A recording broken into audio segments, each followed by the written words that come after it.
जय Shri Krishna friends, welcome to Harimukund. आइए आज श्रीमद् भागवत पुराण के 9वें स्कंद का 7वां अध्याय शुरू करते हैं। इसमें राजा त्रिशंकु और हरिश्चंद्र की कथा बताई गई है। श्री सुखदेव जी कहते हैं, मैं वर्णन कर चुका हूँ कि मानधाता के पुत्रों में सबसे श्रेष्ठ अम्बरीश थे। उनके दादा युवनाश्व ने उन्हें पुत्र रूप में स्वीकार कर लिया। उनका पुत्र हुआ यौवनाश्व और यौवनाश्व का हारीत। मानधाता के वंश में ये 3 अवान्तर गोत्रों के प्रवर्तक हुए। नागों ने अपनी बहन नर्मदा का विवाह पुरुकुत्स से कर दिया था। नागराज वासुकी की आज्ञा से नर्मदा अपने पति को रसातले में ले गई। वहां भगवान की शक्ति से संपन्न होकर पुरुकुत्स ने वध करने योग्य गंधर्वों को मार डाला। इस पर नागराज ने प्रसन्न होकर पुरुकुत्स को वर दिया कि जो इस प्रसंग का स्मरण करेगा वह सर्पों से निर्भय हो जाएगा। राजा पुरुकुत्स का पुत्र त्रसदस्यु था। उसके पुत्र हुए अनरण्य, अनरण्य के हर्यश्व, उसके अरुण और अरुण के त्रिबंधन हुए। त्रिबंधन के पुत्र सत्यव्रत हुए। यही सत्यव्रत त्रिशंकु के नाम से विख्यात हुए। यद्यपि त्रिशंकु अपने पिता और गुरु के शाप से चांडाल हो गए थे, परंतु विश्वामित्र जी के प्रभाव से वे सशरीर स्वर्ग में चले गए। देवताओं ने उन्हें वहां से ढकेल दिया और वे नीचे को सिर किए हुए गिर पड़े, परंतु विश्वामित्र जी ने अपने तपोबल से उन्हें आकाश में ही स्थिर कर दिया। वे अब भी आकाश में लटके हुए दिखते हैं। त्रिशंकु के पुत्र थे हरिश्चंद्र। उनके लिए विश्वामित्र और वशिष्ठ एक दूसरे को शाप देकर पक्षी हो गए और बहुत वर्षों तक लड़ते रहे। हरिश्चंद्र के कोई संतान न थी, इससे वे बहुत उदास रहा करते थे। नारद के उपदेश से वे वरुण देवता की शरण में गए और उनसे प्रार्थना की कि हे प्रभु, मुझे पुत्र प्राप्त हो।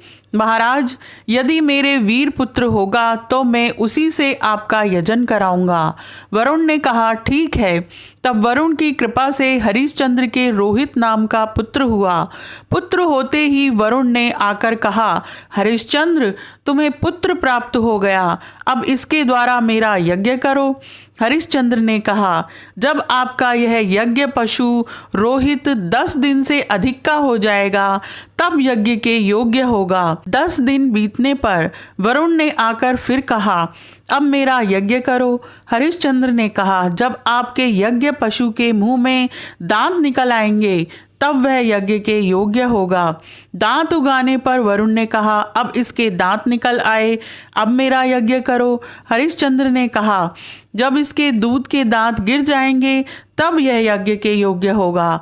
दूध के दांत गिर जाने पर वरुण ने कहा, अब इस यज्ञ पशु के दांत गिर गए, मेरा यज्ञ करो। हरिश्चंद्र ने कहा, जब इसके दोबारा दांत आ जाएंगे तब यह पशु यज्ञ के योग्य हो जाएगा। दांतों के फिर उगाने पर वरुण ने कहा, अब मेरा यज्ञ करो। हरिश्चंद्र ने कहा, वरुण जी महाराज, क्षत्रिय पशु तब यज्ञ के योग होता है जब वह कवच धारण करने लगे। इस प्रकार राजा हरिश्चंद्र पुत्र के प्रेम से हीला हवाला करके समय टालते रहे। इसका कारण यह था कि पुत्र स्नेह की फांसी ने उनके हृदय को जकड़ लिया था। वे जो जो समय बताते वरुण देवता उसी की बाट देखते। जब रोहित को इस बात का पता चला कि पिताजी तो मेरा बलिदान करना चाहते हैं, तब वह अपने प्राणों की रक्षा के लिए हाथ में धनुष लेकर वन में चला गया।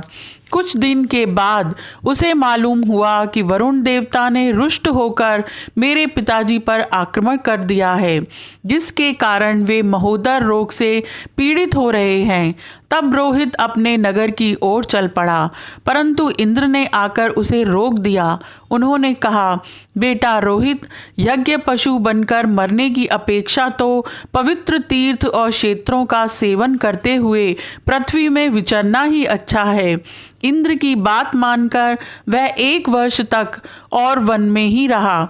इसी प्रकार दूसरे, तीसरे, चौथे और 5वें वर्ष भी रोहित ने अपने पिता के पास जाने का विचार किया, परंतु बूढ़े ब्राह्मण का वेश धारण कर हर बार इंद्र आते और उसे रोक देते। इस प्रकार 6 वर्ष तक रोहित वन में ही रहा।